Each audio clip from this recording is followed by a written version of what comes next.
If I'm right about how long you're going to live, it's going to change everything, because I think you're going to live a lot longer than you imagine.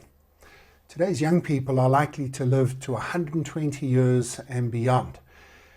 And this is one of my favorite examples to help people to realize just how difficult it is to actually have strategic imagination about the future. Imagine you're 25 years old and you've fallen in love and you're planning to get married.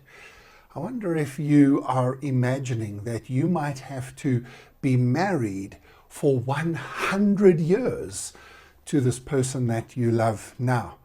I wonder if human beings were even made to do that. Of course, you've got all your romantic ideals and you hope that your love lasts forever. But I wonder whether it's even possible. My name's Graeme Codrington. This is Throw Forward Thursday, where every week we jump into the future and we work out what's going on there and then try and find out what it means for us today. And today we're having a look at this issue of aging. Last week I talked about the dawning of the age of grandparents. And today I want to pick up that theme of living in an aging world, but ask us to imagine what we need to reimagine. What do we need to rethink and unlearn if we are going to live this long? This issue of rethinking and unlearning is one of the most important skills that a futurist has. This is really at the heart of the work that I do. Not so much predicting what might happen in the future, but helping people just like you, to learn the skills and develop a toolkit to help you to think like a futurist. And our ability to imagine things that have never happened, or to imagine what things that might happen will do to the systems and structures of the world, that issue we call rethinking and unlearning.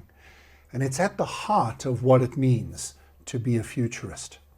So if you're going to live to 125, for example, this isn't just about living the life you expect to live, but then living it longer. It really has to impact every part of your life. So for example, if you fall in love with somebody at age 25, and maybe you should only be married for 10 or 20 years at a time. And then if you're still in love, you renew the contract.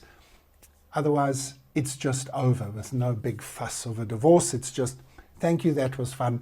Let's move on with the next chapter of our lives.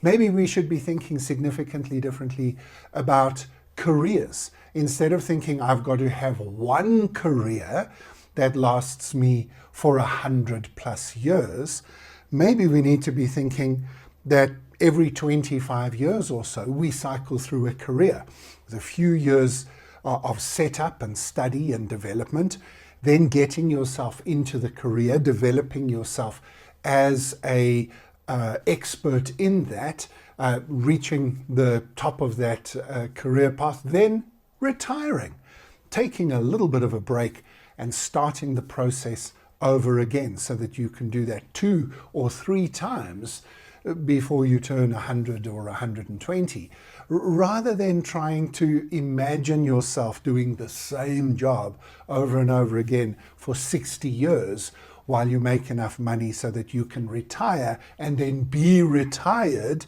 with nothing to do for 30 or 40 years. So maybe there's a different way of thinking about our lives, our families, our communities, our societies. There's also probably an important change in the way that we need to be thinking about what the world looks like. Now here I have to thank 2 people who particularly called me out on the images I used in last week's video, where I was talking about grandparents. Most of the images were of people who were in their 60s and 70s, whereas of course there are grandparents these days who are significantly younger than that, and quite a lot more who look a lot younger than that. So even though this is what I do for a living, I was still stuck in that paradigm of seeing the world in a certain way. That's at the heart of the work that I do, to help you to rethink and unlearn as you develop your skill set of thinking like a futurist. One of the best ways to develop that toolkit and to get access to the research, the resources, and the work that I do is to join my Futures Club. Just go to www.jointhefuturesclub.com to get some information on how to do that. And we'll pick up this conversation with the Futures Club members as we talk about what we need to do to rethink and unlearn. But for now, thank you for coming to the future with me.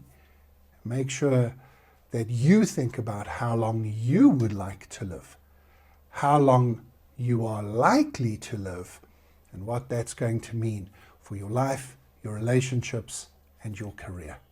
I'll see you next week.